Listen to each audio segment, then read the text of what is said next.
face, look me in the face, tell me that you love me, even if it's fake.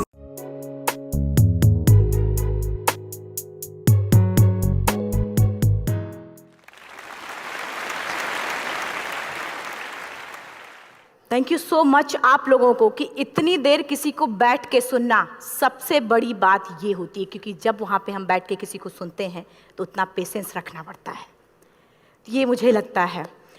और actually मैं 26 साल की हूँ। 2011 में चलती ट्रेन से मुझे कुछ बदमाशों ने, मैं वॉलीबॉल चैंपियन भी रह चुकी हूँ, 2011 में चलती ट्रेन से मुझे बदमाशों ने एक गोल्ड चेन पहनी थी, चलती ट्रेन से मुझे उठा के बाहर फेंक दिया था। लखनऊ से दिल्ली आ रही थी मैं। कंपार्टमेंट में बहुत सारे, जनरल कंपार्टमेंट था, बहुत सारे लोग थे, किसी ने मना नहीं किया। एक प्लेयर का जो स्पिरिट होता है वो अपने आप, जब कोई छीनने की कोशिश करता कुछ भी, वो देता नहीं है, तो मेरे में भी था। मैंने मना किया और उन्होंने मुझे चलती ट्रेन से, वो 4-5 थे, उन्होंने बाहर फेंका। दुर्भाग्य ये था कि उसी समय दूसरी ट्रैक से ट्रेन आई और मैं उस ट्रेन में टकराई, फिर नीचे गिरी, दोनों ट्रेनें निकल गईं। कुछ देर बाद मैंने हाथ को ऐसे रख के उठने की कोशिश किया तो देखा कि मेरा पैर कट चुका था। थाई को उठा के देखा, मेरा पैर ऐसे जीन्स में लटका हुआ था, ब्लड फोर्सफुली निकल रहा, दूसरे पैर की हड्डियाँ टूट टूट के बाहर निकल चुकी थी। पूरी रात मैं चिल्लाती रही ट्रैक पे, छोटे छोटे पत्थर होते ऐसे चिल्लाती रही कि कोई बचा ले, कोई नहीं आया बचाने। और जब पूरी रात चिल्लाते चिल्लाते इतना कि मुझे दिखाई भी देना बंद हो गया, जब ट्रेन आता था तो वाइब्रेट होता था।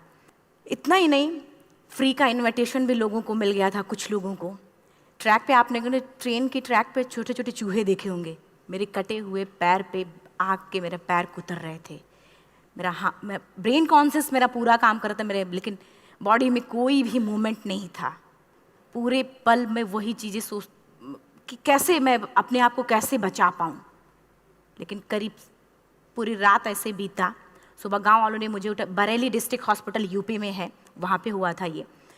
सुबह गांव वालों ने मुझे उठाया, डिस्ट्रिक्ट हॉस्पिटल ले जाके रखा, तो फार्मासिस्ट, डॉक्टर, सीएम जितने लोग थे आपस में बातें कर रहे, अरे हमारे पास तो एनेस्थीसिया नहीं है, ब्लड नहीं है, इसका इलाज शुरू करें तो हम कैसे करें। मुझे भी नहीं दिखाई तो नहीं, लेकिन मेरा सुनाई दे रहा था सब कुछ वहाँ पे। कहाँ से हिम्मत आई मुझ में, मुझे भी नहीं पता।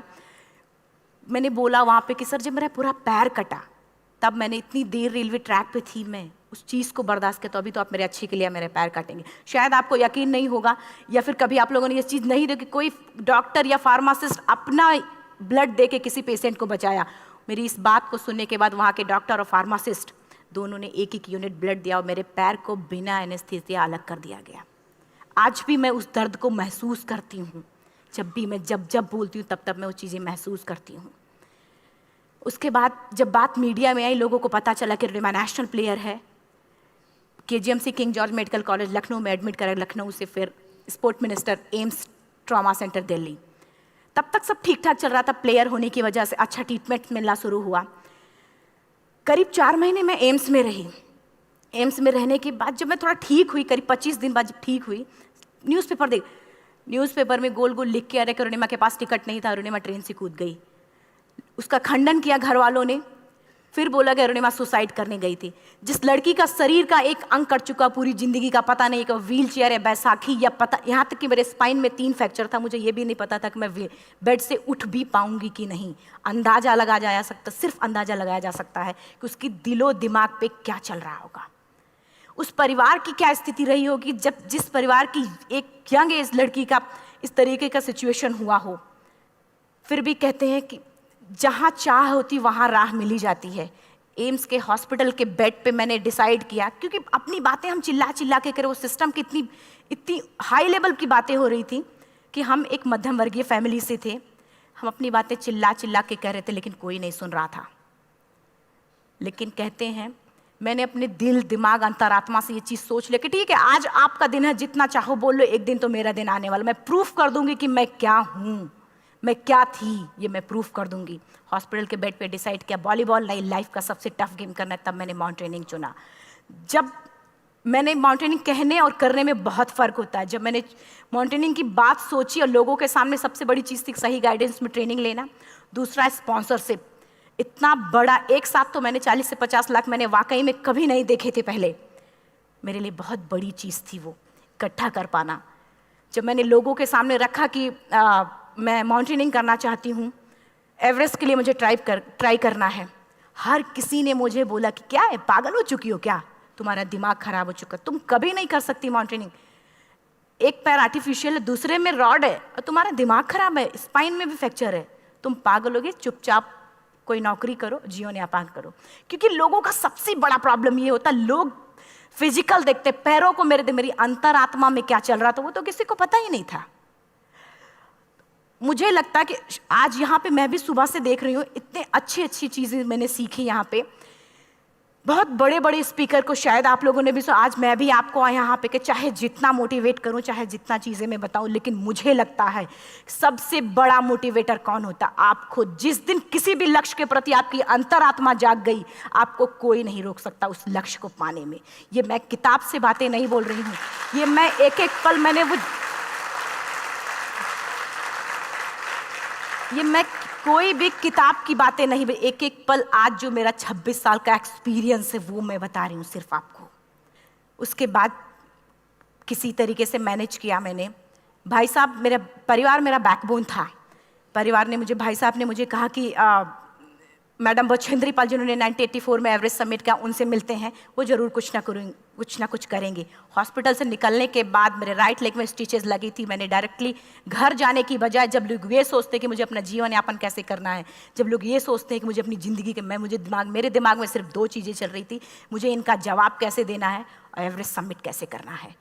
फर्स्ट तुरंत गए बछेंद्री मैम के पास। जब मिले, मैम ने फर्स्ट टाइम जब मुझे देखा तो उन्होंने कहा, अरुणिमा, उनकी आंखों में आंसू आ गए। उन्होंने बोला, अरुणिमा, तूने ऐसी हालात में एवरेस्ट जैसे दुरूह पहाड़ के बारे में सोचा तो तूने अपने अंदर तो एवरेस्ट फतह कर लिया, अब तो सिर्फ लोगों के लिए। मेरे परिवार को छोड़ के बाहर की पहली ऐसी महिला थी जिन्होंने मुझ पे भरोसा किया था कि हाँ अरुणिमा, तुम कर सकती हो। मेरे लिए वही बहुत बड़ी चीज़ थी। प्लानिंग भी कर ली, मैम भी मिल गई, सब हो गया। लेकिन जब उतरते हैं फील्ड में तब पता चलता कि हम क्या हैं। रोड हेड से मैं पहुंच गई। मैडम ने कहा कि ठीक है, तुम्हारे कहने, तुम्हारे सोचने से कुछ नहीं होगा अरुणिमा, प्रूफ करो कि कर सकती हो। मैंने कहा बस एक मौका चाहिए मुझे। वाकई में जब मैं माउंटेन में पहुंची, रोड हेड से बेस कैंप लोगों को 2 मिनट लगता था, मुझे 3-3 घंटे लगते थे, क्योंकि मेरे राइट लेग की हड्डियां भी नहीं जुड़ी थी। लेफ्ट मेरा आर्टिफिशियल लग चुका था, लेकिन स्टंप एकदम रेड, उसका मतलब घाव एकदम नए थे। मैं अगर पैर रखती थी तो मेरे पैर से जोर से अगर दबा देती थी तो पैर से मेरे ब्लड आने लगता था। सारे लोग नॉर्मल थे वहाँ पे। हर कोई ये बोलता कि एक पीक के लिए जाते थे तो हर कोई मुझे ये बोलता कि अरुणिमा, तुम धीरे धीरे आओ। मेरे दिमाग में हर बार यही बात चलती थी कि क्या है, मैंने एवरेस्ट का प्लान किया, मैं इनके बराबर भी नहीं चल पा रही हूँ। खुद से संकल्प लिया कि कोई बात नहीं, एक दिन ऐसा आएगा कि मैं इनसे पहले जाऊँगी। और आपको शायद यकीन ना हो, आने वाले 8 महीने बाद पूरा का पूरा वेट उठा के बेस कैंप से साथ निकलते और टॉप पे पहले पहुंचते। ऐसे करके देखते थे कि अरे ये लोग तो पीछे। खुशी होती थी। उससे भी ज़्यादा मुझे खुशी तब होना शुरू हुआ जब वो सारे लोग आके मुझसे ये पूछते, मैडम खाते क्या हो, बता दो, पैर नहीं है फिर भी कैसे चलते हो। उसके बाद पूरा मुझे स्पॉन्सरशिप मिला। मैं जब एवरेस्ट के लिए गई, मेरे लिए सबसे बड़ा, एवरेस्ट की जर्नी में मेरे सबसे बड़ा चैलेंज यही था कि दूसरे को समझा पाना। मैं नहीं समझा पाती कि भाई मैं कर सकती हूँ। जब मैं एवरेस्ट के लिए गई, शेरपा होता, शेरपा को जब ये बात पता चला कि मेरा प्रोस्थेटिक लेग है, आर्टिफिशियल लेग है, दूसरे में रॉड, बोला नहीं ले जा सकता, इसकी वजह से तो मेरी भी जान जाएगी। मैडम ने, हमने सबने कन्विंस किया किसी तरीके से। मन वाकई में जो टीवी में हम और उसमें फोटोज़ में देखते हैं, ब्लू और ग्रीन आइस, हिला देने वाला होता। जितना सुंदर दिखता उतना ही हिला देने वाला होता। जब मैं हमारे ग्रुप में 6 लोग थे, रॉकी एरिया तक मैं सबसे पहले थी, लेकिन जैसे ही मैं ग्रीन और ब्लू आइस में गई, मेरा आर्टिफिशियल लेग स्लिप कर जाता था। फ्रंट पॉइंटिंग से, जब मैं फ्रंट क्रैम्पोन से फ्रंट पॉइंटिंग मारती थी, लेफ्ट से पेन होता था तब भी करते, लेकिन आर्टिफिशियल जैसे फ्रंट पॉइंटिंग मूव हो जाता, मेरा पैर ही मूव हो जाता था। शेरपा मुझे बोला नहीं हो सकता अरुणिमा, जबरदस्ती मत करो। मैंने कहा कुछ नहीं, ये मेरा पैर है, मैं जानती हूँ कैसे चलेगा। फाइनली 1, 2 बार, 3 बार करने, 4 बार, 5 बार होल हो जाता था। आइस थोड़ा टूट के निकलता था तो मैं वहाँ पैर रख के जाती थी। कैंप 3 तक ठीक था, प्रॉपर एक्लेमेटाइज किया अपने आप। कैंप 3 तक जनरली गए। बात जब कैंप 3 के ऊपर की होती है, साउथ कोल समिट, अच्छे माउंटेनियर, अच्छे दिलेर के हौसले धरे के धरे तब रह जाते हैं जब अपनी आंखों के सामने किसी को मरता देखता है, और दिमाग में बात जब जिसको डिसीजन मेकिंग और जब दिमाग में बातें जब ये आने लगती हैं कि अरे जिस चीज़ के लिए हम जा रहे हैं उसी चीज़ के लिए आदमी मर रहा है, इसी चीज़ के लोग लिए मर चुके हैं। रात में क्लाइंबिंग, ज़्यादा से ज़्यादा माउंटेनिंग रात में की जाती है क्योंकि वेदर शांत होता है। जब मैं रात में निकली साउथ कोल से, कैंप 4 से, मेरी हेडलाइट जिधर ही हेडलाइट जा रही थी उधर ही डेड बॉडीज़ मुझे नज़र आ रही थी। मेरे रोंगटे खड़े हो रहे थे, मुझे समझ में नहीं आ रहा था कि मैं करूं तो क्या करूं। इतना ही नहीं, मैं जिस रोप में थी उसी रोप में जब मैं आगे जा रही हूं और एक बांग्लादेशी, उनका हाथ हल्का हल्का ऐसे हिल रहा, मुंह से आवाज़ आ रही थी। मैं एक्सप्लेन नहीं कर सकती मुझे कितना डर लग रहा था। बार बार ये बार बार मन में आती, इसका ऑक्सीजन खत्म हुआ है, ये मर चुका है लास्ट सिचुएशन में, और हम कुछ नहीं कर पा रहे हैं, क्या करें। उसके बाद मैंने 10 से 15 मिनट सिर्फ मैं वहाँ खड़ी रही। मैंने सिर्फ इतना बोला कि अगर आप सभी में से सभी ने एवरेस्ट सबमिट कर लिया तब तो ठीक है, अगर नहीं सबमिट किया है मैं सबके लिए एवरेस्ट सबमिट करूँगी और जिंदा वापस जाऊँगी। क्योंकि जैसा हम सोचते हैं हमारी बॉडी उसी तरीके से जनरेट करना शुरू करती है। मैंने डेड बॉडी, क्योंकि जा ही नहीं सकते थे किनारे से, उसी रोप में वो एंकर है, डेड बॉडी को लांगी और लांग के जाना शुरू किया। हिलेरी स्टेप साउथ समिट के करीब जब मैं खुद पहुंची, मेरे शेरपा ने एक जोर से झटका मुझे दिया कि अरुणिमा वापस चलो, तुम्हारा ऑक्सीजन खत्म हो रहा है। हिलेरी स्टेप के बाद एवरेस्ट समिट है, थोड़ा चलने के बाद एवरेस्ट समिट है। अगर कोई आपसे ये बोले, आप अपने टारगेट के इतने करीब हो, अगर कोई आपसे ये बोले कि अरुणिमा वापस चलो, कैसा लगता है? मैंने भी यही बोला, सर क्या बोल रहे हो आप, मैं नहीं जाऊंगी वापस। बोला अरुणिमा जिंदगी रही, दोबारा ट्राई करना और एवरेस्ट समिट हो जाएगा दोबारा तुम्हारा। मैंने कहा नहीं, ये आप जिंदगी में गोल्ड चांस बार बार नहीं आते, लाइफ में कभी कभी आता है, ये आपके ऊपर आता, आप उसको पकड़ के रखते हो या फिर छोड़ देते हो। मैं अपना गोल्ड चांस कभी नहीं, क्योंकि मैं जान रही थी मुझे स्पॉन्सरशिप बहुत मुश्किल से मिला, एक बार अगर मैं छोड़ देती दोबारा मुझे कभी नहीं मिलता। मैं बहुत अच्छी तरीके से जानती थी। मेरा फाइनली मुझे बछेंद्री मैम ने भी एक बार बात समझाई थी, मेरी माँ ने मुझे एक बात बताया था कि लाइफ में कभी कभी सिचुएशन ऐसी आती है जब सिर्फ आप अकेले होते हो, डिसीजन सिर्फ आपको लेना होता है। जहाँ पे भी होना, खड़े होकर हल्का सा पीछे मुड़कर देखना और ये सोचना कि आप एक एक कदम चल के यहाँ तक पहुँचे हो, सिर्फ अपना एक कदम आगे बढ़ाना, तुम देखना कुछ देर बाद तुम टॉप पे होगी। मेरे दिमाग में उनकी बातें वीडियो की तरह चल रही थी और सिर्फ एवरेस्ट का टॉप चल रहा था। मैंने शेरपा को पहले कन्विंस करने की कोशिश की कि भाई चल, कुछ नहीं होगा भाई चल। फाइनली जब वो नहीं माना, मैंने एक कदम आगे बढ़ाया, डिसीजन लिया कि नहीं, जाना ही जाना है। आगे बढ़े, करीब 1 से 1.5 घंटे बाद मैं टॉप पे थी। और इतना ही नहीं,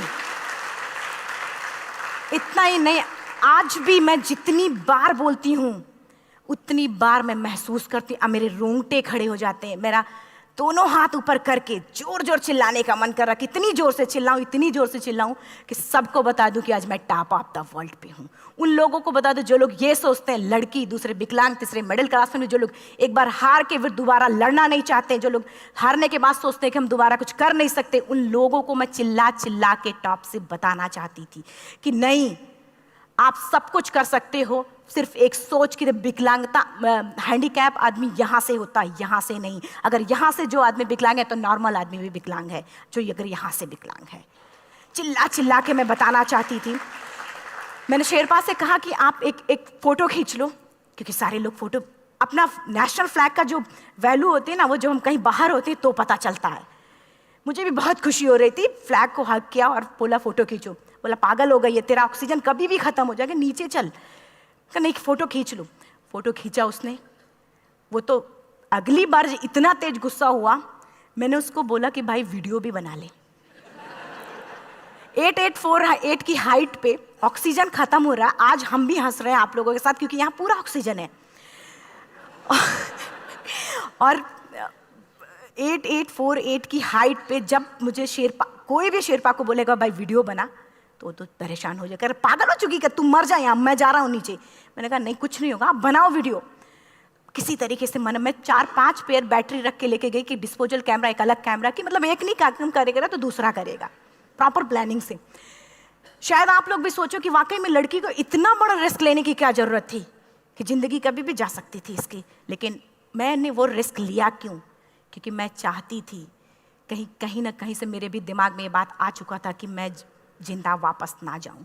मैं चाहती थी कि अगर मैं जिंदा ना जाऊं तो ये वीडियो मेरे इंडिया, शेरपा से मैंने यही बात बोली, ये वीडियो अगर मैं जिंदा नहीं जाती, ये वीडियो मेरे इंडिया पहुंचा देना, मेरे यूथ तक चला जाएगा। क्योंकि मैं चाहती थी कि 11 अप्रैल 2011 को मेरा एक्सीडेंट हुआ, 21 मई 2013 10:55 पे मैं टॉप ऑफ द वर्ल्ड पे थी। ऑलमोस्ट 1 से 2 साल के अंदर कैसे यहाँ से मैंने ये चीज़, मैंने कभी भी कामयाब होने के, मेरी वो जिंदगी बन चुकी थी, मेरा जुनून बन चुका था, मेरा पैशन मेरा जिद बन चुका था। वो मेरा सोते उठते बैठते सिर्फ मुझे एवरेस्ट दिखाई जाए। और मुझे लगता है किसी को भी अगर अपना लक्ष्य पाना है, यहाँ से अगर वो पागलपन जब तक नहीं आएगा तब तक नहीं होगा। वो फाइनली उसने वीडियो बनाया। आप बोल रहे फटाफट रोनिमा नीचे भागो। जब मैं टॉप पे थी तो कुछ लोग और भी थे, लेकिन 10:55 पे मैंने एवरेस्ट समिट, 11 बजे के बाद अगर कोई अटैम्प्ट करने की कोशिश करता है उसको सुसाइड अटैम्प्ट बोलते हैं। जैसे ही मैं नीचे चलना शुरू की, मैंने कहा भाई हाँ चल नीचे चलते हैं। ज़्यादा से ज़्यादा मौतें नीचे आते वक्त होती हैं एवरेस्ट पे। जब मैं नीचे आ रही हूँ, थोड़ा दूर ही मैं नीचे चली थी, मेरा ऑक्सीजन पूरी तरीके से ख़त्म। सिर्फ अंदाज़ा लगा सकता कि जब ऑक्सीजन ख़त्म हुआ क्या परिस्थिति रही होगी। मैं ऐसे नीचे गिर गई और शेरपा मुझे बोला कि रोनिमा मुझे यकीन नहीं था कि तू एवरेस्ट सबमिट कर पाएगी, लेकिन फिर भी तूने किया। मैं चाहता हूँ कि रोनिमा जिंदा चल, तू वापस उठ, खड़ी हो। मुझे खड़ा करने की वो कोशिश कर रहा था बार बार, मैं खड़ी नहीं हो पा रही थी, वाकई में दम ही नहीं था। लेकिन फिर भी कहते हैं कि जैसे हमारे नियम होते हैं वैसे ऊपर वाले के भी नियम हैं। उसकी लिस्ट में जब मेरा नाम नहीं है तो वो मुझे नहीं ले जा सकता। अगर दूसरी चीज़, मेरा कॉन्सेप्ट एकदम क्लियर हो चुका था। जब रेलवे ट्रैक पे मैं थी, रेलवे ट्रैक पे 7 घंटे में पड़ी थी, 49 ट्रेन अप डाउन हुई थी, तो मेरा कॉन्सेप्ट एकदम क्लियर हो चुका था। इसका मतलब है कि ऊपर वाले ने अगर मुझे कुछ बचाया है तो कुछ ना कुछ इतिहास रचने के लिए बचाया है। मैंने पॉजिटिव तरीके से सोचा। और उसी समय एक ब्रिटिश क्लाइंबर नीचे से ऊपर आ रहा था और उसके पास 2 ऑक्सीजन, तो उसने एक को वहीं फेंका और दूसरे को लेके नीचे जाना शुरू किया क्योंकि वेदर ख़राब था। मेरा शेरपा मुझे एंकर किया और जाने लगा नीचे, और वो फटाफट उसको लेके आए, मुझे लगाया। उसने बोला रोनिमा तू बहुत लकी है कि तुझे यहाँ पे ऑक्सीजन मिला है। वाकई में ऊपर वाला भी चाहता कि तू जिंदा रहे। वो मुझे बार बार लकी लकी बोल रहा था। शायद आप लोग में से भी कोई होगा कि जो लक और भाग्य जैसी चीज़ों पे यकीन करता हो, या पता नहीं भी। मैं किसी की भावनाओं को ठेस नहीं पहुंचाना चाहते, लेकिन मैं किसी भी चीज़ों पे भरोसा नहीं करती, क्योंकि मेरा मानना है कि लक भी उसी का साथ देता है जिसके अंदर जीतने का जज्बा है। अगर आपके अंदर जीतने का जज्बा नहीं है, चारों तरफ सिर्फ बहाने होते हैं, सिर्फ बहाने, इतना सारा एक्सक्यूज़ होता है। शायद मैं भी अगर वापस आ गई होती तो मैं बोल देती मेरा ऑक्सीजन खत्म है, कोई मुझसे पूछने ना बचेंद्री मन न मेरा परिवार, कोई भी मुझे पूछने नहीं आता। लेकिन क्या कभी मैं अपने आप को समझा पाती? कभी नहीं। फाइनली जो भी था, लक भाग्य किस्मत में नीचे आ रही थी, बहुत खुश थी। माउंटेन, डेड बॉडीज, मेरा शेरपा, ये लोग थे। मैं किसी से शेयर भी नहीं कर पा रही थी कि अरे मैंने एवरेस्ट सबमिट किया, किसी से शेयर भी नहीं कर पा रहे थे। फटाफट मैंने नीचे हील मार के, हमारे से हील मार के नीचे आ रहे थे। एकाएक मेरा प्रोस्थेटिक लेग, पूरा का पूरा लेग ही निकल गया। -60 डिग्री तक टेम्परेचर डाउन हो जाता है एवरेस्ट पे। मेरा हाथ वगैरह ये सब ऐसे मूवमेंट, ऐसे मुड़ नहीं रहा था, ब्लड निकलने लगा था, ये सब यहाँ तक। मुझे शेरपा से मैं बोल रही हूँ कि ऑलरेडी मेरा पैर कटा हुआ है, अगर दिमाग में ये बात है कि मेरा हाथ भी काटना पड़ेगा, कैसा लगेगा मेरा दिमाग। क्योंकि ये ऐसा मूवमेंट, रेड 3 स्टेज होती हैं। रेड मेरा हो चुका था, रेड, ब्लैक, ब्लू, ब्लैक हो तो काटना पड़ेगा। तो बार बार मैं बोल रही हूँ शेरपा से कि भाई हाथ मेरा कुछ हो रहा है, इसमें मूवमेंट नहीं हो रहा है, यहाँ सबसे ब्लड हो रहा है। बोला रोनिमा कुछ नहीं, जितना नीचे जाएंगे उतना अच्छा होगा। प्रोस्थेटिक लेग मेरा निकल चुका है, मैं रुकी हूँ, मेरा ऑक्सीजन चल रहा, बड़े मुश्किल से, लक भाग्य किस्मत जो भी था मुझे मिला था। शेरपा मेरे आगे है, लास्ट मोमेंट तक वो मुझे बोलेगा, अगर वो मैं नहीं चलती वो मुझे छोड़ के चला जाए। गलती उसकी भी नहीं होती, क्योंकि वो क्या करे, क्लाइंबर की वजह से या तो अपनी जान वो भी दी, गलती उसकी भी नहीं है। लास्ट में मेरी आंखों से आंसू निकलने लगा। मैंने सोचा क्या करूं अब, रोने अपने आप आंसू ने कहीं ना कहीं से आ ही जाता है। दूसरे पल मुझे समझ में आ गया कि रोने धोने से कुछ नहीं होगा। मैंने आंसू को पोंछा और रोप, जो मेरी रोप थी, रोप को पकड़ा, दूसरे हाथ से आर्टिफिशियल लेग को, पैर को घसीट के चलना शुरू हो गया, क्योंकि मेरे पास यही था। ये तो दूसरा था, गिव अप कर दो ही चीज़ थी। पैर को घसीट चलना शुरू हुआ। कुछ दूर नीचे चलने के आने के बाद रॉक था, उसमें घुसे, पैर को खोला, सही किया, फिर नीचे चलना। Camp 4 to summit to camp फोर्ट 3,500 फीट है, और इसमें टोटल जनरली लोग 16 से 17 घंटे में समिट कर लेते हैं। मुझे टोटल 28 घंटे लगे थे। हर माउंटेनियर, चाहे बाहर का या फिर इंडिया का, हर किसी ने ये मान लिया था कि अरुणिमा जिंदा वापस नहीं आएंगी। हर किसी ने ये चीज़ मान लिया था। लेकिन मुझे लगता, जब मैं वापस साउथ पोल पहुंची, जब मैं टेंट का जिप खोला, मैंने हर किसी ने कहा कि अरे तू यहाँ है, हम तो सब सोच लिए थे तू चली गई। हर किसी ने ये बोला था। फिर सब खुशी मना रहे थे हम सब। देखिए, ये सब बताने का मेरा सिर्फ एक मकसद था कि सब कुछ हम में है, हम जैसा चाहें वैसा कर सकते हैं। ऑलरेडी टाइम हो चुका है। मैं एक चार लाइन की पंक्ति सिर्फ बोलूँगी। मैं एक्चुअली, मेरा एम है कि मैं वर्ल्ड के जो कॉन्टिनेंट हैं, कॉन्टिनेंट के हाईएस्ट पीक समिट करूं। एशिया का एवरेस्ट हो चुका है, अफ्रीका किलिमंजारो हो चुका है, यूरोप का एल्ब्रुस हो चुका है। 23 नवंबर को मैं जा रही हूँ ऑस्ट्रेलिया हाईएस्ट पीक के लिए। बस आप लोगों की गुड विशेस चाहिए। और 4 लाइन, अभी तो इस बाज की असली उड़ान बाकी है, अभी तो इस बाज की असली उड़ान बाकी है, अभी तो इस परिंदे का इम्तहान बाकी है, अभी अभी मैंने लांघा है समुद्रों को, अभी तो पूरा आसमान बाकी है। Thank you so much, thank you.